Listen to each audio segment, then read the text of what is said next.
The Joe Rogan Experience. If you think about, like, you got to go all the way back to Jim Crow. So you go to slavery, and then what happens after slavery? Well, they don't have slavery anymore, but you know what they do? They lock up black men for almost nothing and then force them to be slaves in prison. Yeah. And they create things. They work on the fucking chain gang. Yeah. All that shit is slavery. Yeah. It's just, and they would find ways to prosecute. Look, we Illegal know today. marijuana. I've done a ton of podcasts with Josh Dubin, who used to work with the Innocence Project, and now he's got his own thing with the Ike Perlmutter Center. But they find people that are wrongfully convicted and help them get out. We've had a bunch of those guys come on the podcast, including one guy who came on who was actually guilty. He was guilty before, and we knew he was guilty, but he got 50 years. Right. And then he was talking about he turned his life around, and his, like, a month after he was on the podcast? Yeah. How long was it after he was on the podcast? Yeah. 2 months? Maybe 2 months? Cut some dude's head off. Yeah. And he was wearing a blonde wig, and homie didn't understand new HD security cameras. Like, this dude put a blonde wig on. They got crystal clear footage of him with his goatee on, wearing a blonde wig, carrying some dude's head. How sold were you in the room with him? How good was he at selling himself as this reformed person? Well, you know, what does it mean? Okay, so he didn't kill anybody in jail, and then he's out now, and he's got this new lease on life, and he's out, and he's trying to do something different with his life. When you listen to his explanation of what happened, why he went to jail, so he was a drug dealer. Right. And he had gone to jail before, and some dude owed him money. Some dude, some drug deal, and the guy was like, fuck you. So he found the guy, and he pistol whipped him, and he robbed him. Okay. And he got 50 years for that. Right. And he was a habitual criminal, for sure. So should he have gotten 50 years for that?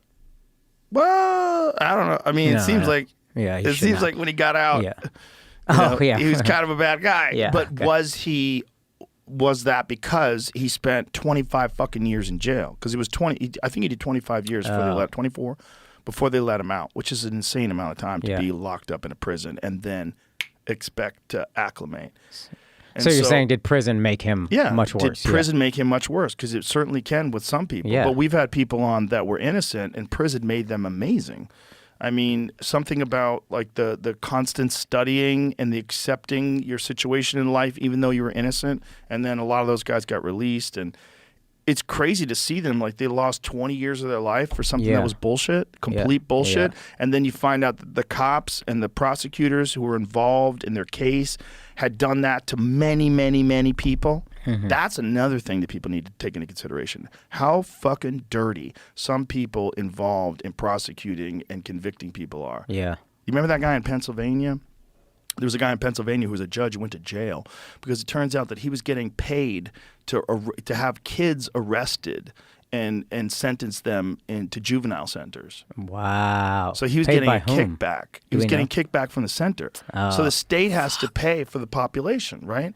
And then you have private prisons, which is even more sinister. Yeah. Because then it's not just the incentive of the people that are working in the prison and the prison guards union, which is a real thing. Prison guards unions work to stop marijuana laws from being Really? Yeah, because they want people to get arrested so that people go to jail. Yeah. So they have jobs. Which is fucking crazy to think. Yeah. But private prisons make money off people being incarcerated. Yeah.